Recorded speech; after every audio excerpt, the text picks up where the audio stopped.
Esta mañana le agradezco mucho a Pedro Vázquez Colmenares, experto en temas de seguridad social y pensiones, que nos tome la comunicación. Pedro, muchas gracias. ¿Cómo estás, Rodrigo? Qué gusto saludarte. Con mucho gusto de saludarte y bueno, vaya que el tema, creo que lo venimos platicando, ya no me acuerdo, pero debe tener más de 15 años, porque es un tema que ha seguido, evidentemente, por lo que implica para México y has planteado una serie de preguntas muy obvias que no están, cuya respuesta no es visible, vinculado, por supuesto, a lo que acabamos de atestiguar en términos del fondeo de esto que se ha denominado el Fondo para las Pensiones del Bienestar. ¿Cuáles son tus principales inquietudes con respecto a ello? Bueno, mira, en México hay una agenda muy grande de pensiones que todavía como sociedad y país no acabamos de entender y de enfrentar. Pero esta iniciativa aprobada recientemente y ahora en el Senado el día de hoy, Ujú. estrictamente hablando, es una iniciativa que no fue bien configurada, que se hizo a las carreras. Hay múltiples evidencias de cómo en el gobierno federal hubo descoordinación y desacierto y desatino para hacerla bien. Y en mi opinión, lo voy a decir con mucha sinceridad, es que en lugar de corregir parte de la crisis de las pensiones, la va a agravar. La va a agravar por el enorme costo fiscal que va a traer una medida que es cuestionable desde el punto de vista jurídico, de impacto social y de impacto fiscal.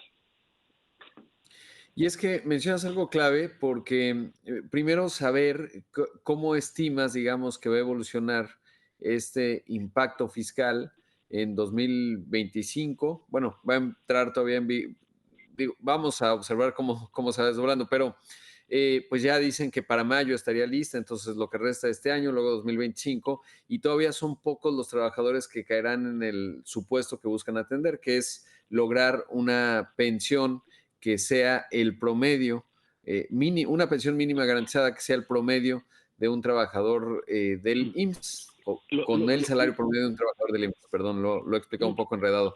Pero el lo hecho es repito. que, pues obviamente somos un país que en la evolución demográfica esto va a ir creciendo.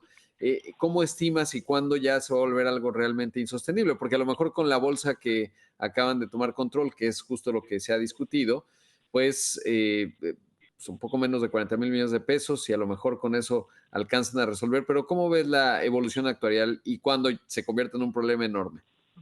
Bueno, hay que recordarle al auditorio que estamos hablando de beneficiar y de corregir un problema real. El problema real Ujú. que se detectó y se diagnosticó bien es que la generación de trabajadores, la generación Afore, que comenzó a cotizar después del 97, ha tenido un periodo de acumulación de ahorros muy bajo, porque la contribución obligatoria ha sido 6.5% del total del salario para cada trabajador. Eso es bajo en relación con todos los estándares internacionales y simplemente si recordamos que los trabajadores solo ahorramos obligatoriamente 1.125 de nuestro salario cada mes para nuestra pensión vitalicia, pues estamos ahorrando poco y eso es lo que se buscaba corregir, porque por 30 años ningún gobierno de ningún partido, incluyendo atendió el asunto de la contribución del gobierno y de las contribuciones al ahorro de los trabajadores. Solo hasta el año 2020 fueron los propios patrones los que propusieron un aumento de sus contribuciones al ahorro efectivo. Entonces hemos tenido muchos años de bajo ahorro. Ese es el meollo del asunto. Lo que lleva a que las pensiones iban a tener tasas de reemplazo menores de las que está el promedio, por ejemplo, de la Organización para la Cooperación y el Desarrollo Económico. Entonces, bien, hay un problema que hay que resolver. Bravo por intentar hacerlo, pero no se hace de una manera transparente, dialogada y fundamentada.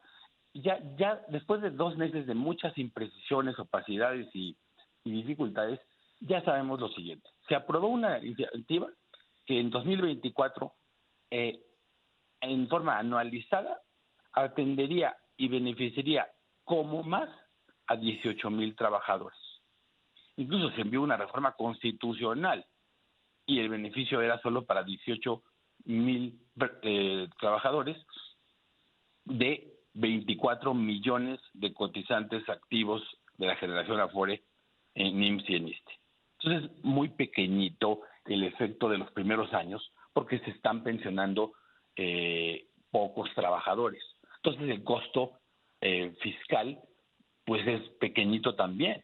Pero el problema es que estás sembrando un beneficio que no está fondeado hacia el futuro y que ya las estimaciones, tanto oficiales, que por fin aparecieron, como de expertos independientes, hablan y coinciden en que será un costo de 7 billones de pesos de flujo fiscal en los siguientes 50 años. Para que se entienda lo enorme de esta presión fiscal, habría que decir que en 26 años el Sistema Ahorro para el Retiro juntó 3 billones de todos los ahorros de todos los trabajadores, más 3 billones de intereses, fueron en total el saldo de 6 billones que tenemos acumulado actualmente en 26 años.